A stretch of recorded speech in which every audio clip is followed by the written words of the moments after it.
very pleased, extremely happy to be here. Reason being, whenever I'm addressing girls, school girls or college girls, that is the best time, that is the best hour for me, for various reasons. I don't know about you people, what you think, but I have some reasons to make you think. There are some things about which you should give a thought. मेरी इच्छा तो बहुत हो रही है कि मैं आपसे ही पूछूं कि आप कॉलेज पढ़ने क्यों आती हैं।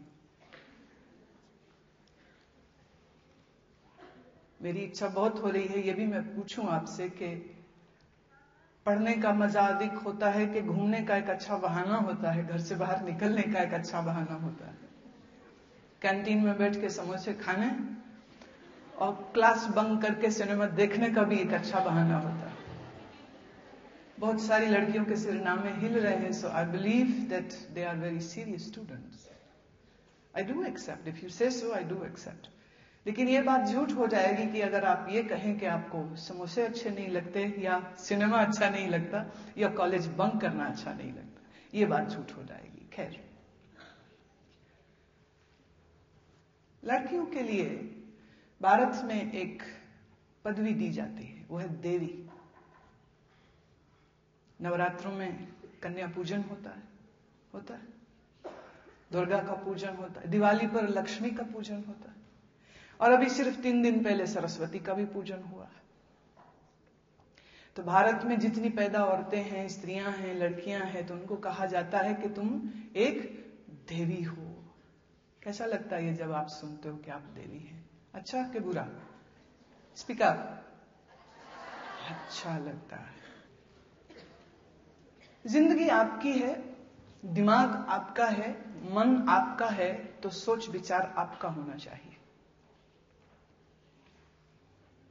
और एक चीज, जब कभी आपसे प्रश्न पूछा जाए या जब कभी आपको चैलेंज किया जाए, तो उस समय पर चुप रहना, इससे बड़ी नाइंसाफी और कुछ नहीं हो सकती। जब आपसे प्रश्न पूछा जाए तो उसके उत्तर देने का साहस होना चाहिए। अगर आप में वो साहस नहीं है तो याद रखिएगा, आपके जिंदगी में ऐसे बहुत से मोड़ आएंगे जहां आपके साथ हो तो रहा है अन्याय, पर आपको वो अन्याय जैसा लगेगा नहीं। जैसे मेरा पहला प्रश्न आपसे था कि जब आपको देवी कहा जाता है तो आपको कैसा लगता है? बहुत लड़कियों ने कहा अच्छा लगता है, और मेरा ये मानना है कि आपको अच्छा नहीं लगना चाहिए था। मालूम क्यों?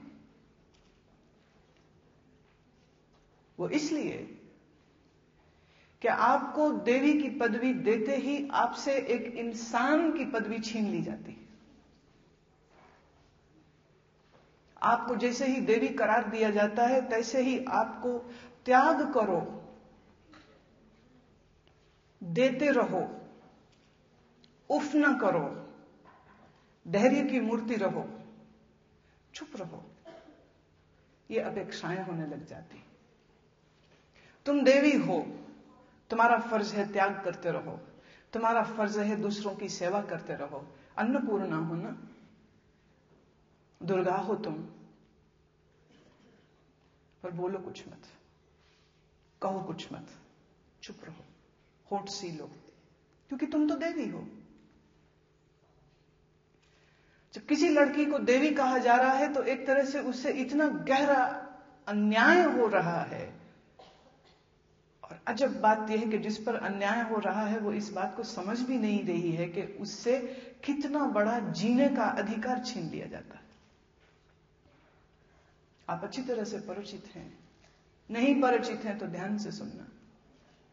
भारत में कुछ एक ग्रंथ, कुछ एक संत, कुछ एक गुरु, कुछ एक परंपराएं ये कहती हैं स्त्री कमजोर है, लड़की कमजोर है, उसको सदैव रक्षा की आवश्यकता है।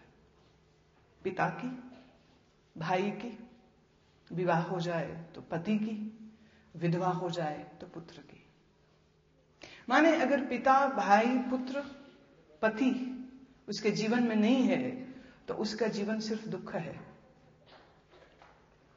स्त्री वो बेल है जिसको किसी वृक्ष की जरूरत है, और वो वृक्ष होता है हमेशा ही एक पुरुष।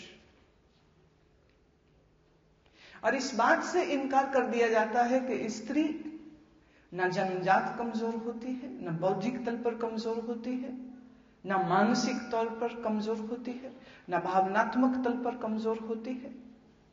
लेकिन बार बार बार बार जब झूठ दोहराया जाता है ना, तो वो भी सच लगता है।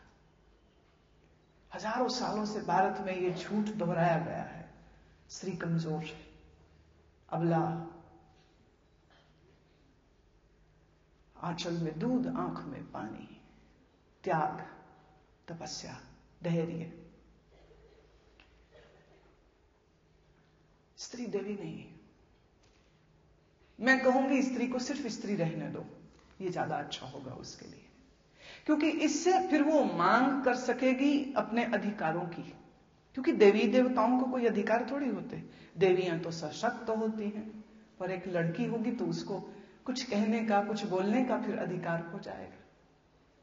मैं कहती हूं इस लड़की को देवी मत बोलो, मत करो कन्या पूजन उसको, पर जीने का अधिकार दे दो, शिक्षित होने का अधिकार दे दो, अपने पंख फैला सके इसका अधिकार दे दो।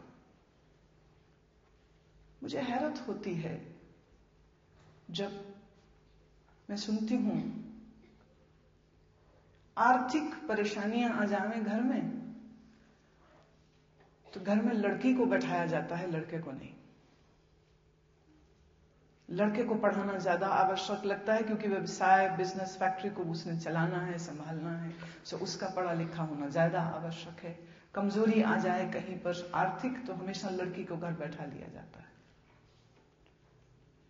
और मुझे यह समझ नहीं लगती है कि जब एक लड़का पढ़ता है तो सिर्फ एक यूनिट, सिर्फ एक इंडिविजुअल पढ़ता है, पर जब एक लड़की पढ़ती है तो उसके द्वारा आने वाली अगली सारी पीढ़ी पढ़ती। कल उसके द्वारा जो पैदा होंगे बच्चे वो भी पढ़ेंगे। जिस परिवार में वो जाएगी, अगर वहां उससे छोटे देवर और नंदे हैं तो वो भी पढ़ पाती हैं। जिस घर में स्त्री अनपढ़ रह जाएगी, जिस घर की मां अनपढ़ रह जाएगी, उस घर में बच्चों की शिक्षा की जिम्मेदारी कौन लेगा? क्या ये कड़वा सच नहीं है कि पुरुष तो सदैव ही व्यस्त होता है अपने बिजनेस, अपने ऑफिस, अपने जॉब के सिलसिले में? उसके पास इतना वक्त कहां कि वो बच्चे के पास बैठ करके पूछ भी पाए कि तू किस क्लास में पढ़ता है, तो किस सेक्शन में पढ़ता है, तो स्कूल के किस सब्जेक्ट में कमजोर है। कहीं ना कहीं पर यह जिम्मेदारी मां पर आती है, और तुम सब लड़कियां कल की होने वाली मां हो। पर क्या आप समझती हैं कि इस समय जो आपको शिक्षा मिल रही है, उस शिक्षा का मोल क्या है, उस शिक्षा की वर्थ क्या है, उस शिक्षा की वैल्यू क्या है?